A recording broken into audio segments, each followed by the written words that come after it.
welcome to the Deep Dive. Today we're digging into some fascinating sources, looking at figures who reach this almost mythical, legendary status. Right. Only to have that perfection just shatter. We're zeroing in on a really compelling story from modern Japanese racing a horse they called a princess.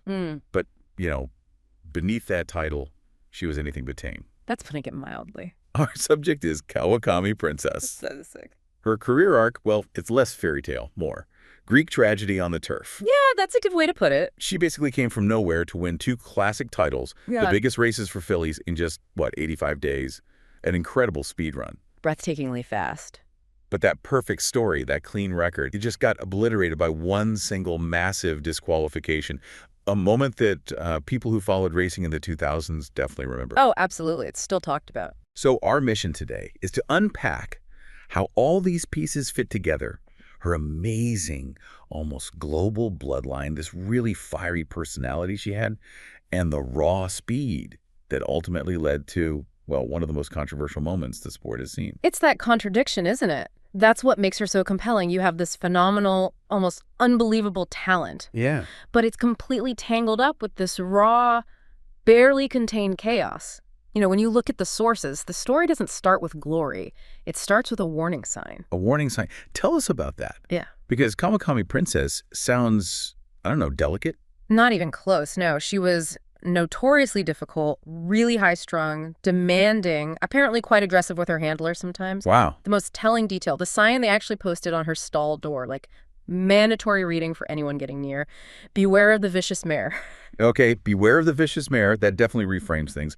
Royalty, maybe, but the kind that rules by fear. Pretty much, yeah. So where did this fierceness come from? Let's look at her background. She was born sort of quietly in 2003 up in Hokkaido at Mitsubishi Kawakami Farm. A smaller farm, right? Not one of the big powerhouses. Correct. The smaller operation.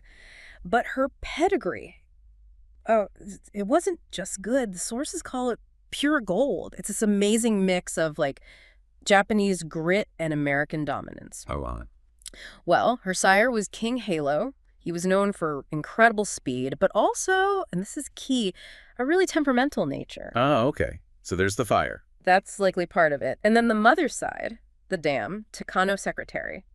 This is where the sort of global royalty comes in. She wasn't a winner herself, was she? No, never won a race, but her bloodlines were extraordinary. Her sire was Seattle Slew. The American Triple Crown winner. Yep. And her grandsire, Secretariat. Wait, Secretariat. Secretariat, the very same. So you've got the blood of 2 of America's absolute greatest champions flowing through this filly from a small Japanese farm. It was pretty unusual for JRA racing back then. That's incredible lineage. So why didn't they just sell her for a fortune? Was it a business thing or more? Yeah. Personal? It seems like a bit of both, but mostly a long-term plan for the farm. The sources suggest the owners raced her themselves specifically so they could bring her back as a broodmare. Oh. Okay, a foundation mare. Exactly. They were betting on her genes for the future, for generations, not just a quick sale. They wanted that lineage to stay with them. So this plan for her to be a nice broodmare kind of crashed head-on with her actual personality. You said she was fierce, unpredictable. Oh, yeah. The sources describe her as volatile. Managing her was apparently a constant challenge. How so? Well, she fought the bit when training, hated being saddled, needed really patient handlers just to get her near the track. That unpredictable energy was a nightmare off the track. But on the track. On the track, that sheer force, that refusal to be dominated, it turned into just explosive, uncontrollable speed. Her whole career felt like walking a tightrope between brilliance and disaster. A real double-edged sword. And that speed, barely contained, led to this incredibly fast rise. She started late too, right? Because she was born late in the season. Debuted February 2006. Yeah, way behind the usual schedule for a top filly aiming for the big spring races, the classics. Which makes what happened next even more amazing. Totally. Once she hit the track, she didn't just win, she demolished the competition. 3 races, 3 wins, straight out of the gate, like she was in a different league. And seeing this raw talent, her connections took a huge gamble. Massive gamble. They skipped the usual prep races entirely and threw her straight into the Yushin Himba, the Japanese Oaks, one of the biggest races of the year. And she wasn't the favorite. People didn't think she could do it. Not at all. The odds were long, too inexperienced, they thought. Couldn't possibly place against seasoned fillies. But she did more than place. She didn't just beat them, she crushed them. Won easily, stayed undefeated, beat some really good fillies too, including Fusaichi Pandora, who'd become her big rival later on. It's just hard to wrap your head around how fast that all happened. Yeah. Can you give us a sense of the record she broke, just in that one race? Okay, think about it like this. It's like some unknown rookie athlete showing up 3 months into the season and winning the championship MVP. Right. The stats are wild. First Group 1 win for her sire, King Halo. First Group 1 ever for her farm, Tsuishi Kawakami Farm, as both owner and breeder. That's huge for a smaller outfit. And the speed record, the time from debut. Fastest debut to Oaks win since 1984, just 85 days. Less than 3 months from her very first race to being crowned a classic champion. Unbelievable. And on top of all that, she was the first undefeated Oaks winner in almost 50 years. 49 years, I think. It was just perfection, a perfect story. And after that huge Oaks win, she didn't stop. She went on to win the Shukusho, the last leg of the filly Triple Crown. Yep. 5th straight win. Undefeated dual classic champion. The press started calling her the miracle filly. At that point, you just couldn't imagine anything stopping her. She seemed invincible. But the sources remind us that volatile streak was always there, right? Just under the surface. Always simmering. And it was about to be seriously tested in her next race. The Queen Elizabeth II Cup. This was her shot at real history. This was her first time racing against older, more experienced mares. Seasoned champions. Exactly, and she was chasing something no horse had ever done. She was the overwhelming favorite, huge pressure. Facing horses like Sweep Tosho, the defending champ, and Fusaichi Pandora again. The tension must have been immense. You can only imagine, especially for the jockey. Riding an undefeated potential legend, the race starts, it unfolds, they hit the stretch. She digs in, gives it everything. And she crosses the line first. The place must have gone insane. Absolute pandemonium. The fans, everyone who'd followed that incredible 85-day journey, they thought they'd just seen history made. The perfect champion crowned. But then the inquiry light flashes, almost instantly. The stewards call an inquiry, and all that celebration just stops. Confusion, then dread. This is the moment it all unravels. Yeah. What was the specific ruling? Because drifting inward sounds, horses drift, right? It's about how much and what happened because of it. That's the crucial part, according to the sources. The stewards ruled she came inward very sharply in the final furlongs, showing that temperament again, maybe. Okay. And the specific rule in Japan is strict. If your move causes significant danger or impediment to another horse, like they have to check hard, lose balance, or get hurt, the penalty is severe. And it caused a problem here. A big one. A huge one. She badly hampered Yamanin Shukur, forced her to check so violently she almost went down. Oh, no. And Yamanin Shukur suffered an injury in that incident, an injury so bad it ended her racing career. Wow. Okay, so the interference directly led to a career-ending injury for another horse. Exactly. Because of that direct consequence, that severe impediment and injury, the steward's decision was swift and brutal. Immediate demotion, all the way down to 12th place. Behind every horse they deemed she'd affected. From 1st to 12th. Just like that. History erased. Gone in an instant. The win was given to Fusaichi Pandora, her rival.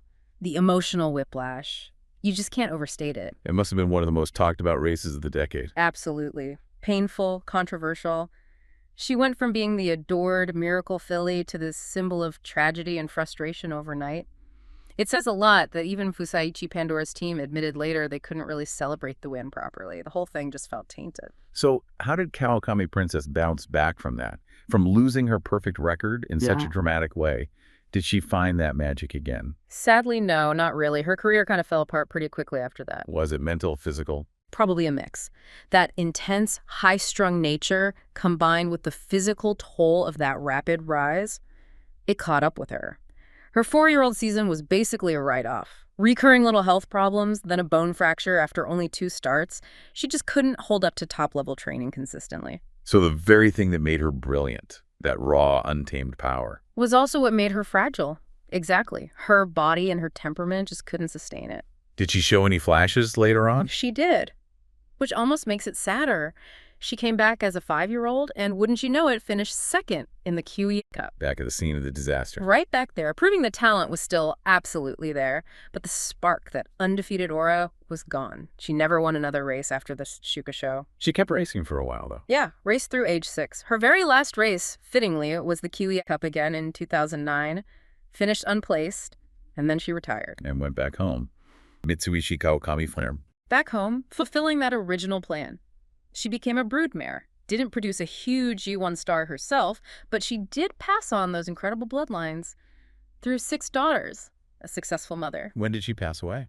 She died in September 2023, aged 20. Quietly, really, but remembered by everyone who saw her run. Looking back at the sources, her whole story is just pure motion, isn't it? From total obscurity to 2 G1s in record time, fastest ever debut to Oaks winner. Yeah. And then one moment, one disastrous race, cost her everything, that perfect crown. And that's her legacy, I think. That raw feeling she evokes. She forces you to ask that question. Was she just reckless? A horse too wild to control who got what she deserved? Or was she just incredibly unlucky? A victim of circumstance paying a massive price for a tiny mistake. People still argue about it. There's no easy answer. And for us, for you listening, what does her story tell us? Maybe that racing at its core isn't about perfect records or shiny trophies. It's about heart. It's about unpredictability. It's about how these animals make us feel. And she made people feel everything. Awe, anger, deep sadness, admiration, all at once. She definitely left a mark. So the question to leave you with, thinking about the price she paid for that one imperfect moment, is this. Does the controversy, the drama, the heartbreak surrounding Kawakami Princess actually make her story more memorable, more lasting than a perfect, straightforward, undefeated record ever could have been? What's the real cost of that kind of untainable greatness? That's a great question. Makes you think about what truly defines a legend versus just a champion. Indeed. Thank you for joining us for this deep dive into the incredible, complicated story of Kawakami Princess. We'll catch you next time. Thank you so much for watching. If you enjoyed this video, please like and subscribe for more.